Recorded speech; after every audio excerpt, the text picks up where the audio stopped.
일그러진 영웅이라는 제목으로 하나님의 말씀 선포하기 소원합니다. 난세에 영웅들이 많이 나온다고 하죠. 인류 역사를 보아도 그런 것 같습니다. 가장 어려울 때에 그 어려움을 평정하는 영웅들이 나오는 것 같아요. 특별히 그 영웅들 가운데서는요, 아주 강력한 육체적 힘을 바탕으로 그러한 것을 캐릭터로 하는 그런 영웅들도 많이 있었던 것 같아요. 신화에도 그렇고요. 우리의 역사 가운데서도 유명한 장군들, 특별히 고대 시대에는 장군이라고 하면은 정말 힘이 세고 정말 전쟁에 능하고 무공에 강한 그런 사람들이 장군이 됐죠. 오늘날에는 지략도 있어야 되고 물론 고대에도 지략이 풍성해야 되지만 개인전에서 이겨야 되니까 지금으로 치면 사실 우리 장군감들이 정말 많습니다. 이전에 태어나셨으면은 정말 한자리들 하셨을 분들이 참 많은데 우리 교회 목회자들 중에서 정말 장군감이 많으세요. 예. 정말 대단하신 분들이 있었을 텐데 겸손히 온유하게 목회로 섬기고 계시죠. 그런데 오늘 바로 주인공처럼 정말 이렇게 드라마틱하게 온 세상에 알려진 인물이 있을까요? 누굽니까? 바로 삼손입니다. 삼손의 스토리, 우리 주일학교 때부터 열심히 배우던 그러한 삼손의 이야기 아닙니까? 삼손을 어떻게 기억하세요? 저도 기억이 많이 납니다. 그림으로도 주일학교 때 많이 봤었고 저도 반사를 할 때, 교사를 할 때에 그렇게 삼손의 어떤 이야기들을 가르치면서 같이 나누었던 기억이 나요. 우리의 아이들이 참 좋아했고 또 그 삼손의 이야기를 다 기억을 하는데 내가 삼손을 어떤 인물로 그렇게 가르쳤을까 생각을 하면 조금 가물가물합니다. 아마 특별한 어떤 굉장한 어떤 주제를 가지고 우리의 아이들을 가르쳤다기보다는 성경에 이렇게 나온단다라고 가르쳤던 것 같아요. 여러분들은 어떻습니까? 삼손을 바라볼 때 어떻게 바라보고 계세요? 민족의 이스라엘 백성의 영웅입니까? 아니면 인생의 실패자입니까? 삼손에 대한 우리의 생각이 다양할 수는 있지만 가장 중요한 것은 하나님의 말씀이 삼손을 어떻게 보느냐가 가장 중요하다고 하겠죠. 입다 기억나십니까?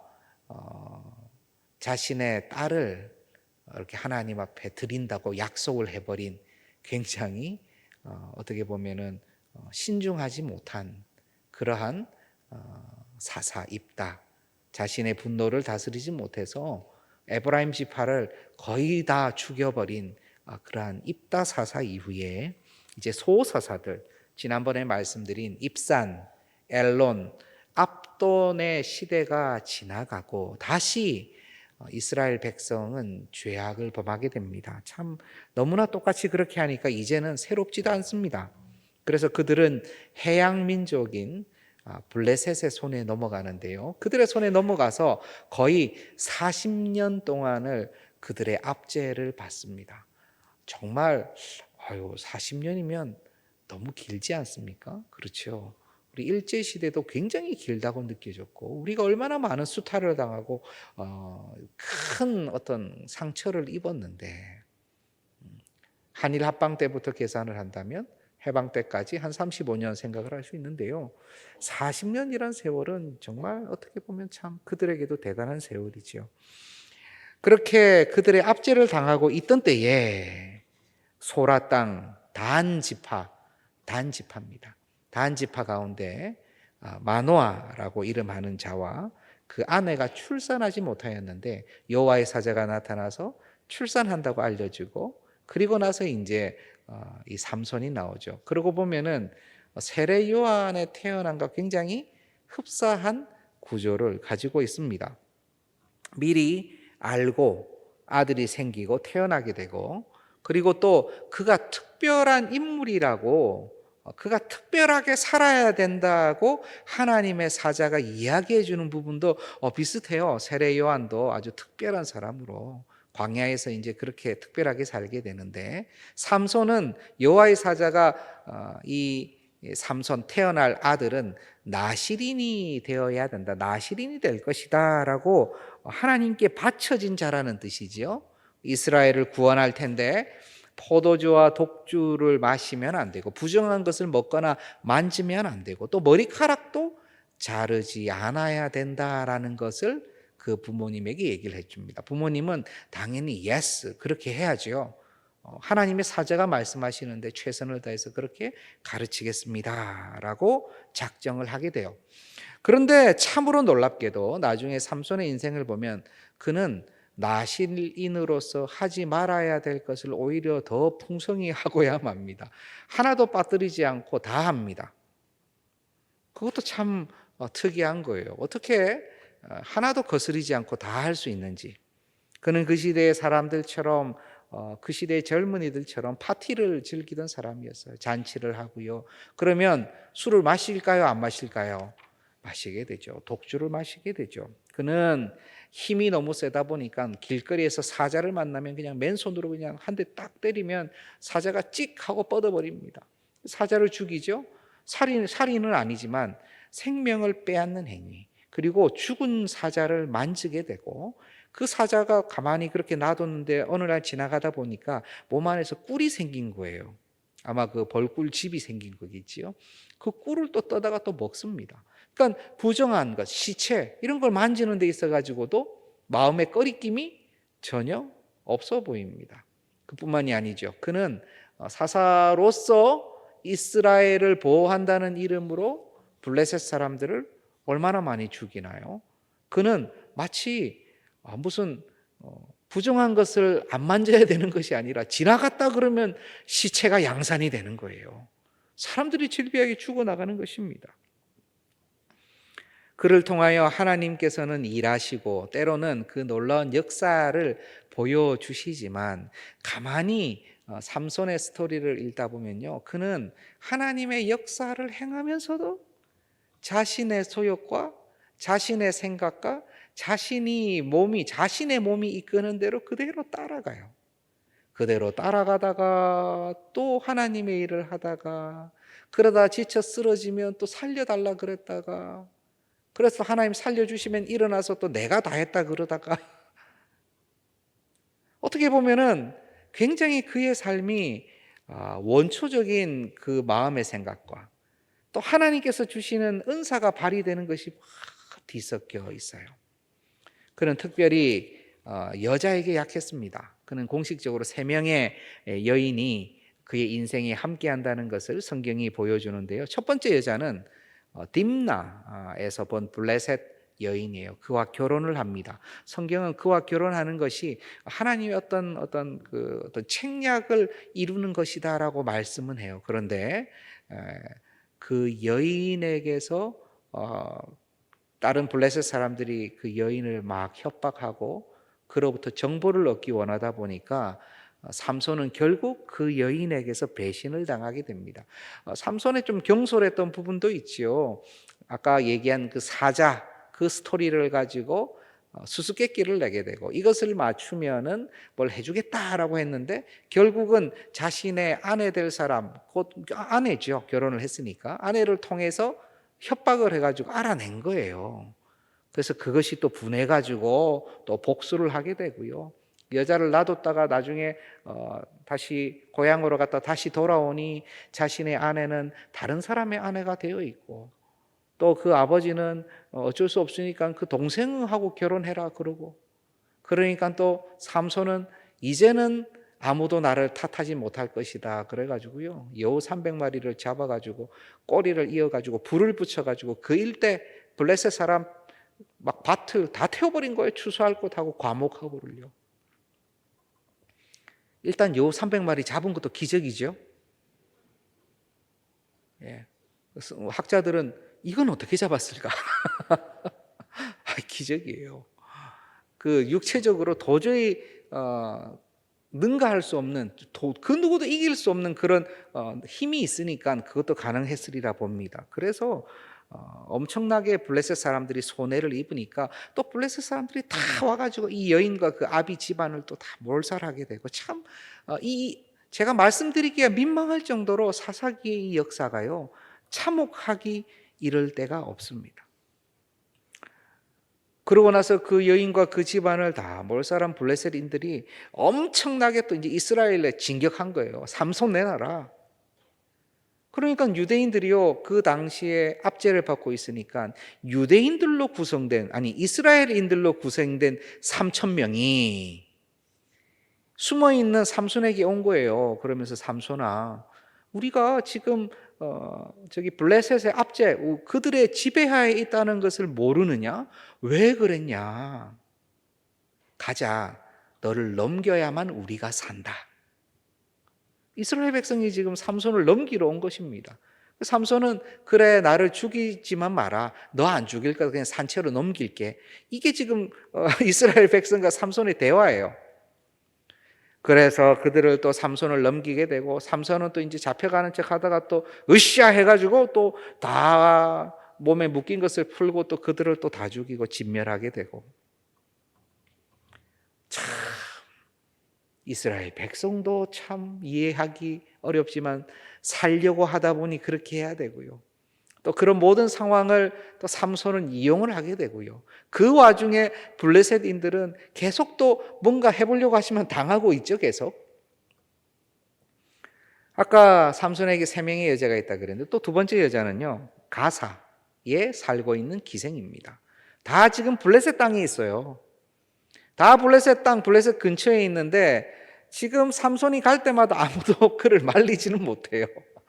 그러니까 블레셋 사람들이 얼마나 지금 삼손이 밉겠습니까? 그들의 땅이 자유롭게 오가는데도 어떻게 할 수는 없으니까. 가사에 있는 기생의 집에 들어갔는데 그 들어간 것을 누군가 본 것입니다. 그래서 자, 이제 새벽에 삼손이 깨어 있을 땐 이기지를 못하니까 잘 때 우리가 덮쳐가지고 그냥 착 해버리자.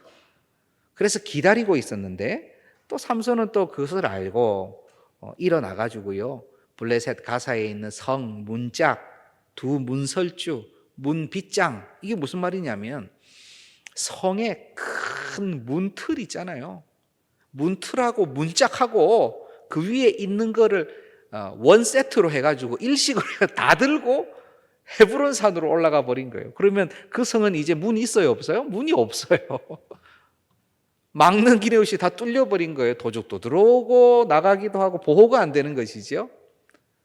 그 힘이, 그 완력이 얼마나 셌습니까? 이게 말도 안 되는 거예요.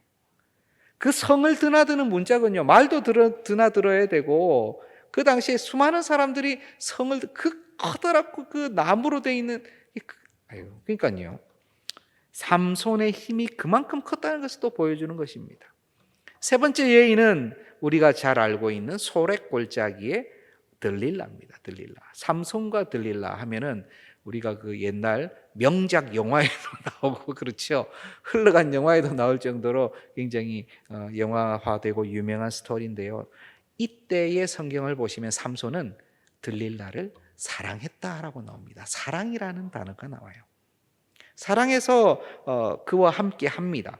그런데 그도 역시 블레셋 동족들의 협박과 또는 돈의 노름에 넘어가서 삼손에게 힘의 비결을 자꾸 물어보죠. 그러니까 삼손은 자꾸 물어보니까, 그래, 새로운 그 활줄 7으로 나를 묶으면 난 꼼짝도 못해.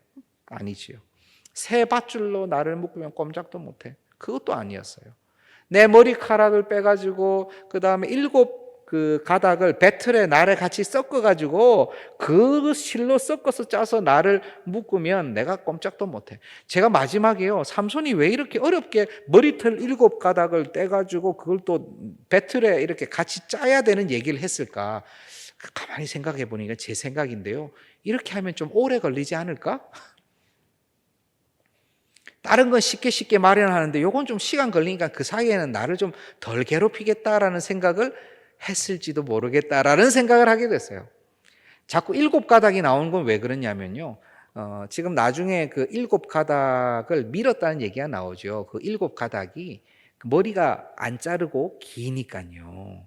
그 힙합 하는 사람들처럼 머리를 7뭉치로 묶은 거예요.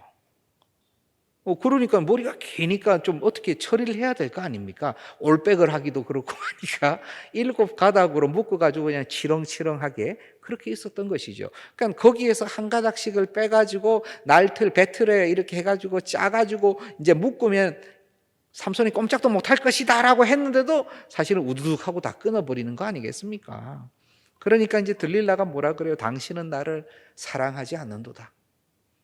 어떻게 이렇게 비밀을 공유하지 않을 수 있어? 당신은 왜 휴대폰 비밀번호 나에게 안 알려줘? 나를 사랑하지 않는 거 아니야? 성경은요, 날마다 삼손을 재촉하는 들릴라로 말미암아 삼손의 마음이 번뇌하여 죽을 지경이라 라고 나옵니다. 말 그대로 삼손이 죽을 지경이었어요. 그냥 번뇌해서 이 사랑하는 이 여인 내가 왜 이렇게 나를 물어보면 안 될 걸 자꾸 물어보고 가르쳐 달라고 그러고 자꾸 나를 테스트하고 결국에는 너무 힘들어가지고요 이제 가르쳐 주는 거예요. 내 힘의 비결은 이 7가닥의 머리털에 있다. 머리털이 없으면 나는 힘을 못 쓴다. 그러니까 들릴라가 직접 그 삼손의 머리털을 다 밀게 됩니다. 그리고 나서 자고 있는 삼손을 툭툭툭툭 이렇게 괴롭혀 보니까 옛날처럼 벌떡 일어나지도 않고 느낌이 다른 거예요. 힘이 없어 보이는 거예요. 그러니까 블레셋 사람들을 다 부르게 되지요. 사사기 16장 20절에서 21절에 그 부분이 자세히 나오거든요. 한번 읽어볼까요? 들릴라가 이르되 삼손이여 블레셋 사람이 당신에게 들이 닥쳤느니라 하니 삼손이 잠을 깨며 이르기를 내가 전과 같이 나가서 몸을 떨치리라 하였으나 여호와께서 이미 자기를 떠나신 줄을 깨닫지 못하였더라. 블레셋 사람들이 그를 붙잡아 그의 눈을 빼고 끌고 가사에 내려가 노줄로 매고 그에게 옥에서 맷돌을 돌리게 하였더라. 그의 처참한 상황이 이 두 구절에 나옵니다. 그가 다시 힘을 떨치리라 했을 때의 그 모습을 상상해 보시기를 바랍니다. 벌떡 일어나서 이제 한번 또 힘 한번 써볼까 했는데 아무 힘이 없는 거예요. 그러니까 블레셋 사람들이 그를 묶어가지고 가는데요. 그냥 힘이 없을 때 눈을 빼버렸대요.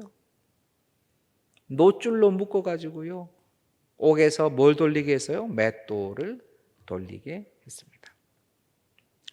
이 맷돌이라는 것이 우리가 이렇게 콩 갈 때 쓰는 그 정도의 맷돌이 아닌 것 같아요.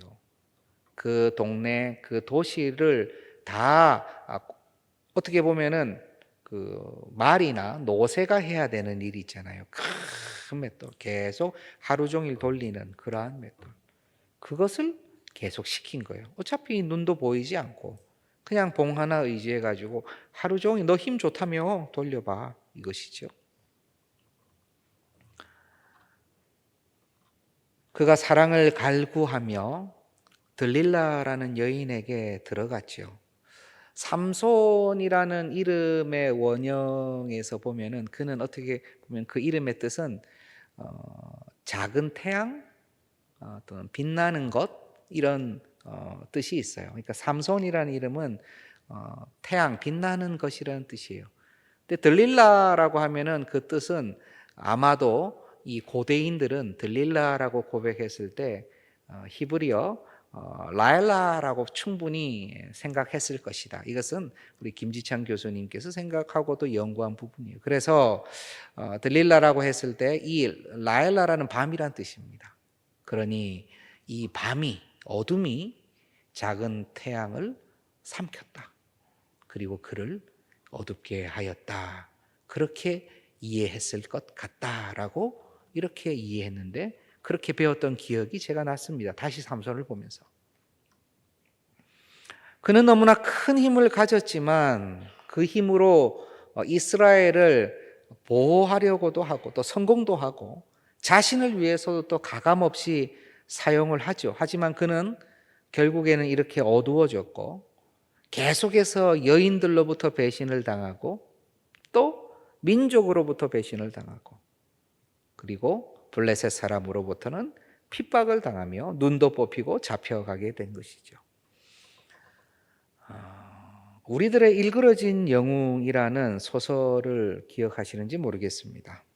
영화로도 되는데요. 소설과 영화의 결말이 조금 다르긴 하지만 거기 나오는 주인공 엄석대라고 하는 그 주인공은 학교에서 실질적으로 힘에 있어서 리더였어요. 짱이었어요. 그러니까 어떻게 보면 굉장히 완력을 쓸 때는 1인자였죠. 그러면서도 공부도 잘했는데 그 공부 잘한 것은 진짜 공부 잘한 애들로부터 부정행위를 통해서 또 공부를 또 잘했어요. 돈도 뺏고. 그 밑에서는 꼼짝을 못하고 모든 학생들이 그 엄석대 밑에서 그냥 꼼짝 못하고 있고 선생님의 비호까지 받다가 나중에 선생님이 바뀌게 되었을 때에 이 주인공하고 주인공도 그 엄석대 밑에서 이렇게 어쩔 수 없이 그냥 누리면서 2인자로 이렇게 살아갔는데 선생님이 바뀌면서 그의 추함과 그의 부정직함과 그의 나쁜 점들이 드러났을 때 그때 또 밑에 있던 아이들까지도 모두 다 이제 이 엄석대를 향하여 손가락질하고 그의 잘못된 것을 고발하고 하면서 이 주인공은 도망가게 됩니다. 학교에 불을 지르고 도망가게 되죠. 그 모습,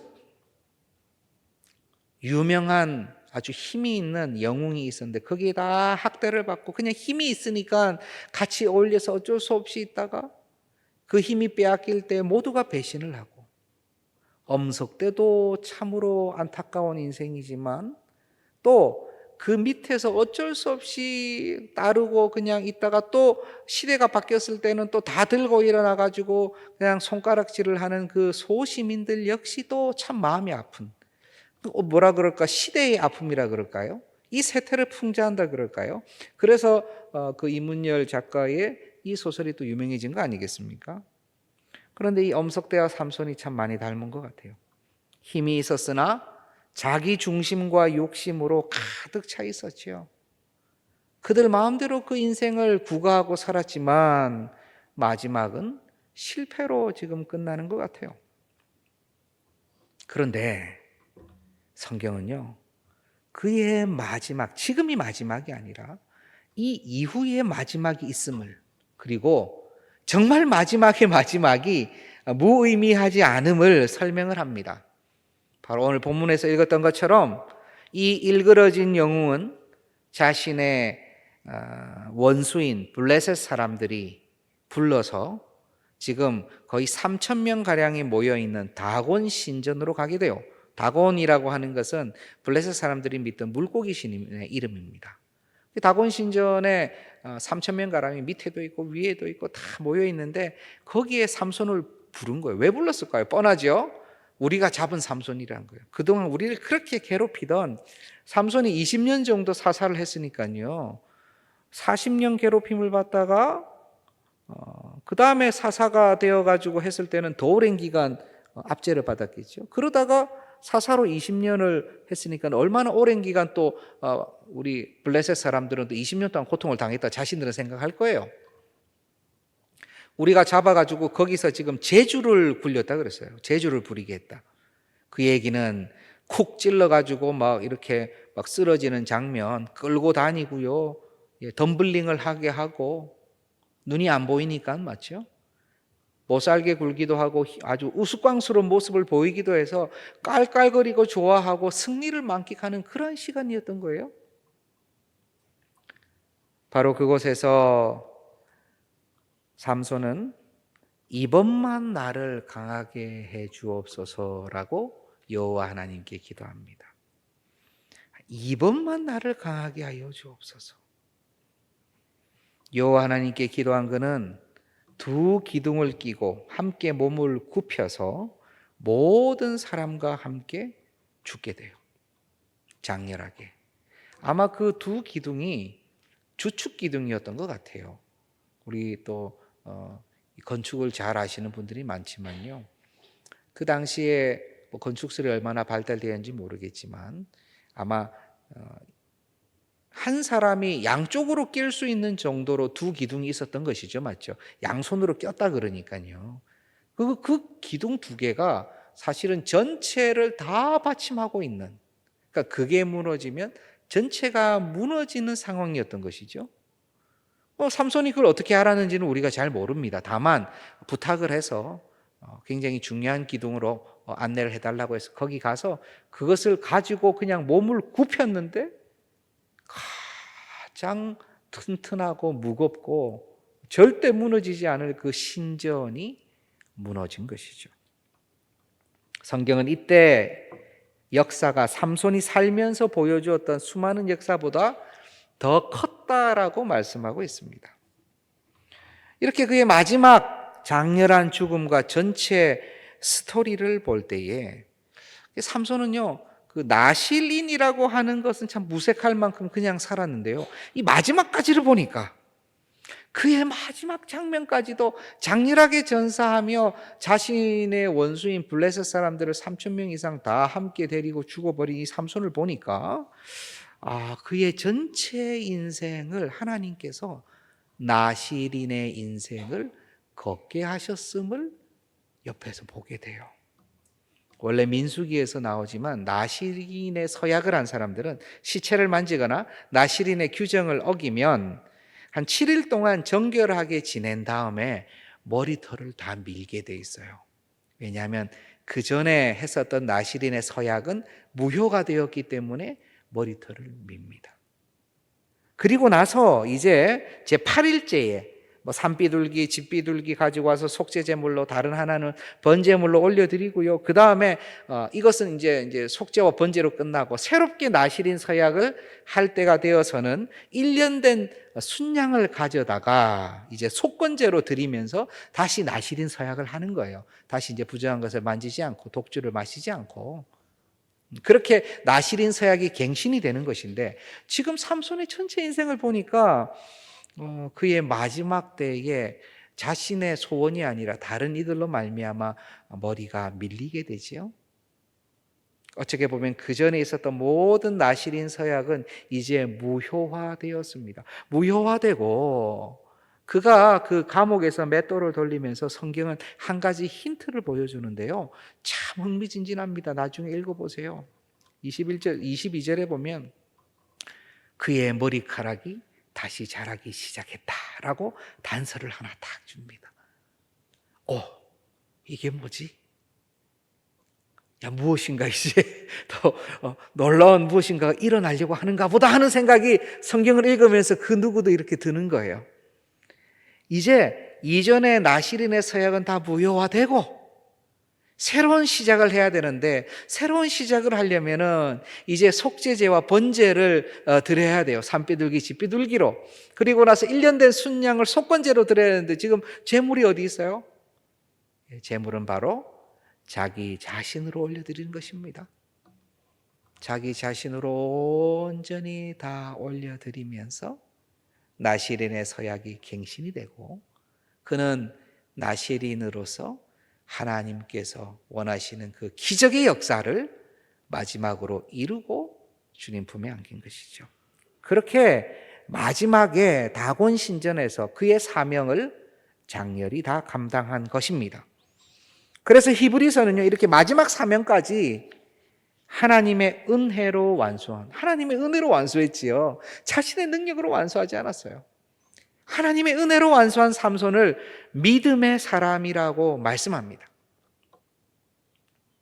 그는 그저 실패한 인생이 아니라, 욕망대로 살다가 그냥 끝난 인생이 아니라, 그렇게 연약하고 부족해도, 자신은 그렇게 약속을 끝까지 저버려도 하나님께서 끝까지 그를 붙잡아 주시고, 언약의 하나님께서 그를 끝까지 하나님의 사람으로 사용해 주심으로 믿음의 사람으로 살게 된 것입니다. 그러고 보면요, 우리도 약속의 사람이지요. 약속의 사람이에요. 그리스도인으로서 나실인의 서약은 아니지만 오히려 말로 다 할 수 없는 그리스도의 언약으로 말미암는 구원받은 사람이에요. 약속을 받되 그 증거로 빙거로 우리는 무엇을 받았습니까? 성령을 받았습니다. 성령께서 우리의 증거가 되시는 거예요. 약속의 증거가 되시는 거예요. 우리는 언약 가운데 약속을 받은 나시림보다 훨씬 우등하고 월등한 하나님의 사람입니다. 그런데 이런 성령의 사람, 하나님의 사람, 주님의 제자, 주님의 자녀도요, 마치 삼손처럼 이 땅에서 살면서 나의 소견에 오른 대로, 나 중심으로, 나 보는 것 중심으로, 내 소원대로, 내 방식대로 나아가고자 할 때가 너무 많은 거예요. 그렇게 살고 있을 때가 너무 많은 거예요. 때로는 은혜 받아서 하나님의 일도 합니다. 때로는 봉사도 합니다. 영혼을 위해 섬기는 것이 귀해서 열심히도 하지만 또 하다 보면 또 내 것이 중요하고, 내 생각이 중요하고, 내 방식이 중요하고, 내 판단이 중요하고, 내 욕망이 중요하고.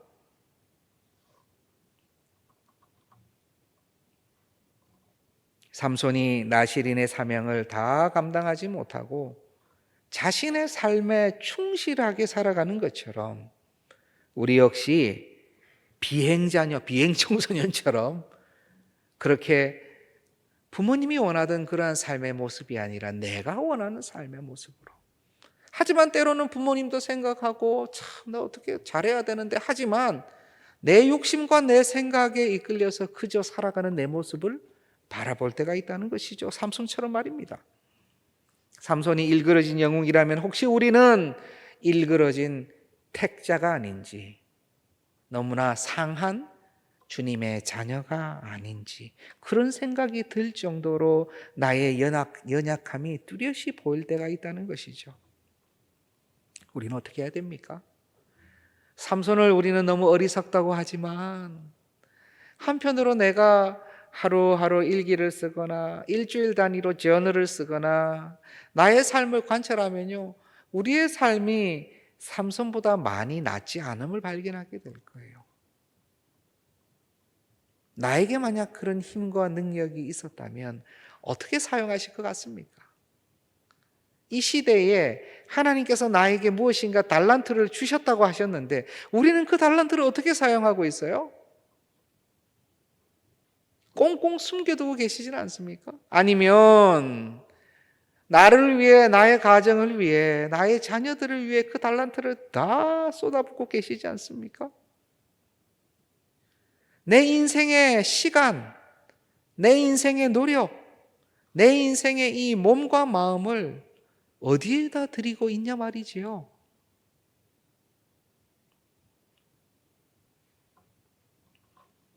우리는 다시 오늘 삼손의 이 스토리를 보면서 하나님께서 우리에게 어떤 말씀을 주시는지를 살펴볼 필요가 있습니다.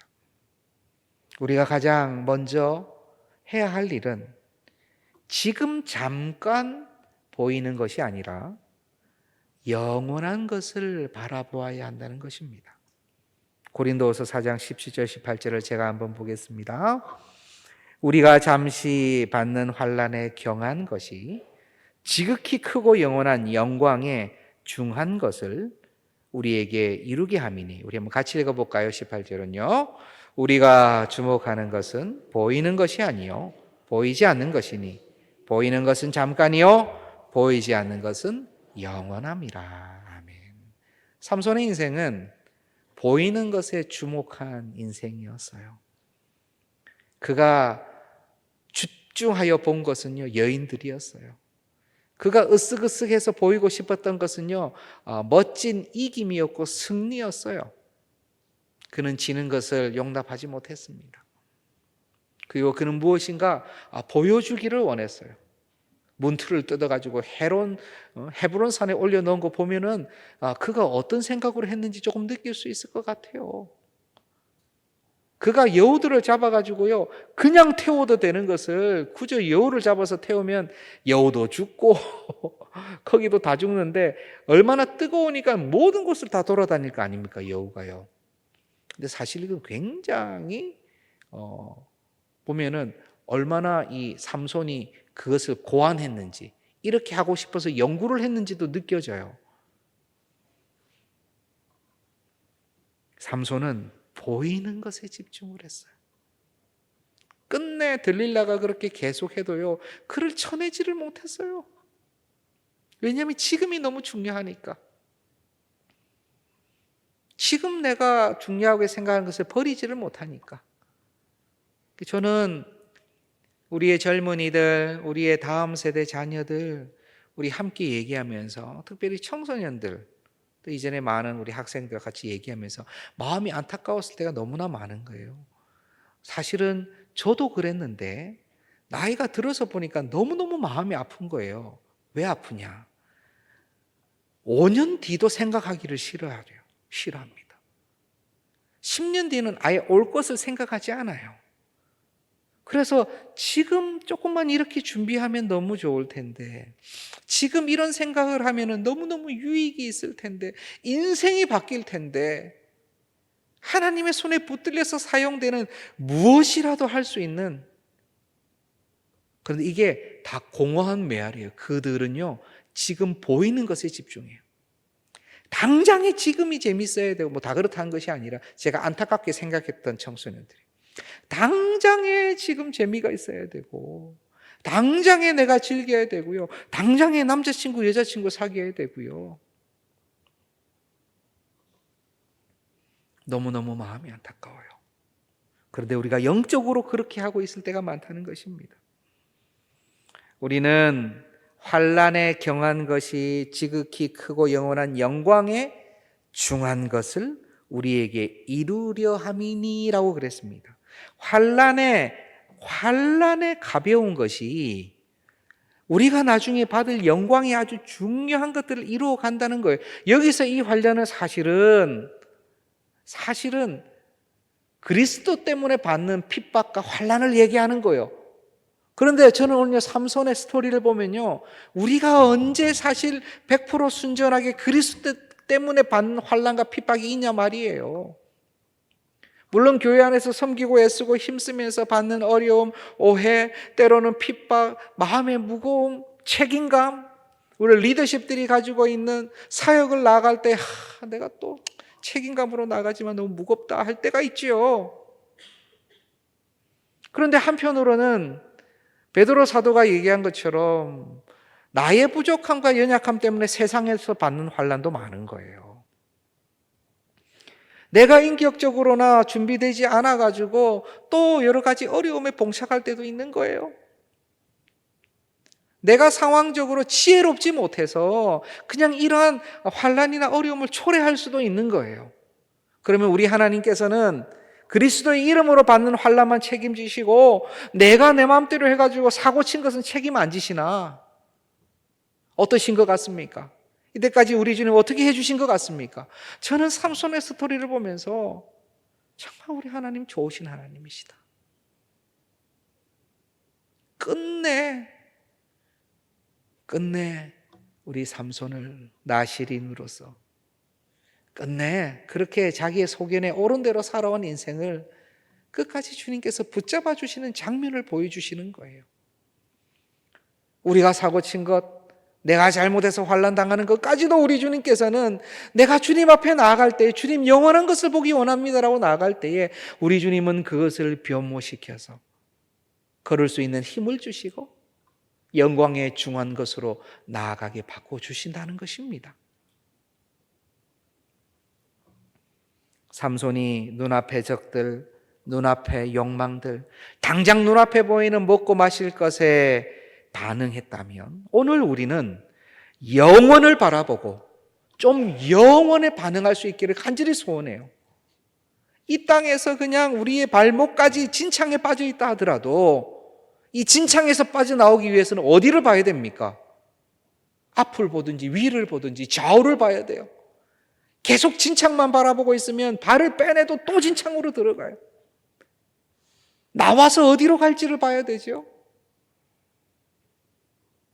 우리의 눈이 지금 눈앞에 보이는 것이 아니라 영원을 바라볼 수 있기를 소원합니다. 두 번째, 우리는요, 다시 한번 힘과 능력을, 은혜를 허락해 달라고 기도해야 됩니다. 삼손이 다시 한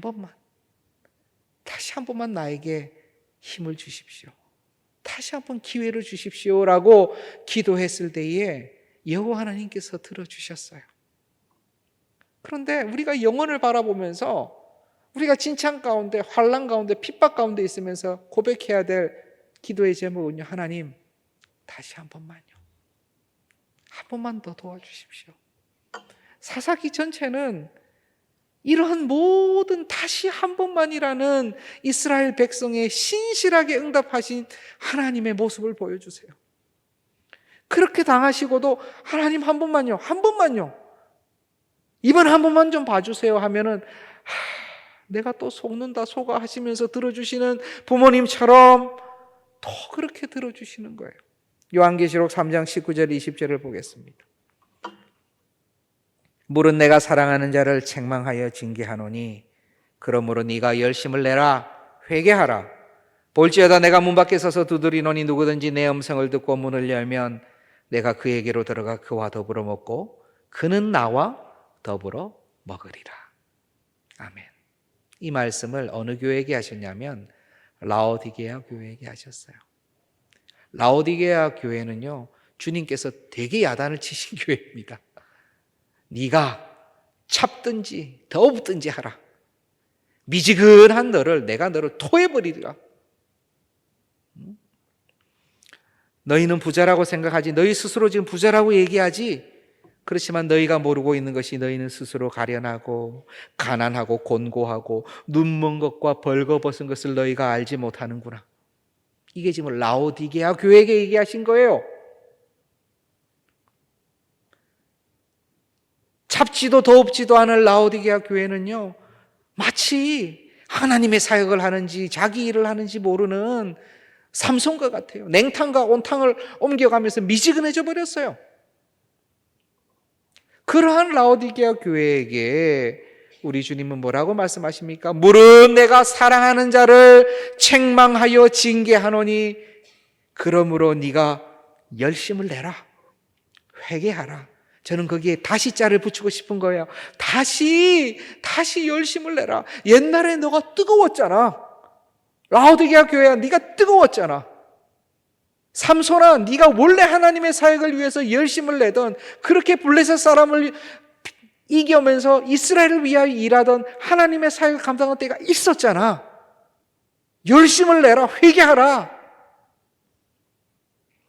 볼지어다 내가 문 밖에 서서 두드린다. 누구든지 내 음성을 듣고 문을 열면 내가 그에게로 들어가 그와 더불어 먹고 그는 나와 더불어 먹으리라. 정말 이 찹지도 더웁지도 않고 자기가 부자라고, 나 가난하지도 않고 나는 부족한 게 없어요, 나 다 괜찮아요, 나 예수님 필요 없어요, 나 사명 필요 없어요. 주님은 계속 문을 두드리신다 그래요. 그가 문을 열면 내가 그로 더불어 그 안에 들어가 그와 더불어 먹고 그는 나와 더불어 먹으리라. 이런 정도의 라오디게아 교회면은 그냥 너는 교회 아니라고 하자라고 하실 것 같은데, 주님께서는 내가 사랑하는 자를 책망하여 징계하신다고 하시고 다시 열심을 내라고 그러시고 다시 회개하라고 하십니다. 우리는 오늘 주님 앞에 내게 다시 한번 힘을 주십시오, 다시 한번 은혜를 주십시오, 다시 한번 저를 불쌍히 여겨 주십시오, 다시 한번 주님 주시는 힘으로 나가겠습니다라고 우리는 기도해야 되는 거예요. 이번 한 번만, 하나님 이번 한 번만 다시 한번 영원한 것을 보게 해 주십시오. 다시 한번 은혜를 주십시오. 다시 한번 우리 주님 힘을 주십시오. 너무나 지쳤습니다. 내 마음에 너무나 부정적인 생각이 많습니다. 하나님, 열심히 기도했는데 응답이 없어서 이제는 제 마음이 황폐해졌습니다. 열심히 교회를 섬겼는데 하나님, 그냥 제가 보았을 때 남는 것이 없어 보입니다. 최선을 다하면 그래도 주님 복 주실 줄 알았는데, 제가 큰 것 바라지 않았는데 그것도 잘 안 되는 것 같습니다. 그러한 생각들이 내 마음에 들 때 주님, 영원한 것을 보게 하옵소서. 주님, 다시 영적 열심을 내게 하옵소서. 이번 한 번만 주님 다시 은혜를 주옵소서. 나를 새롭게 하옵소서라는 그 기도를 우리 주님께서 들어주실 것입니다. 우리가 이 시간 오늘 이 말씀을 기억하면서 우리 새롭게 하소서라는 찬양을 주님께 올려드리기 원합니다. 그리고 우리 함께 기도하기 원하는데요.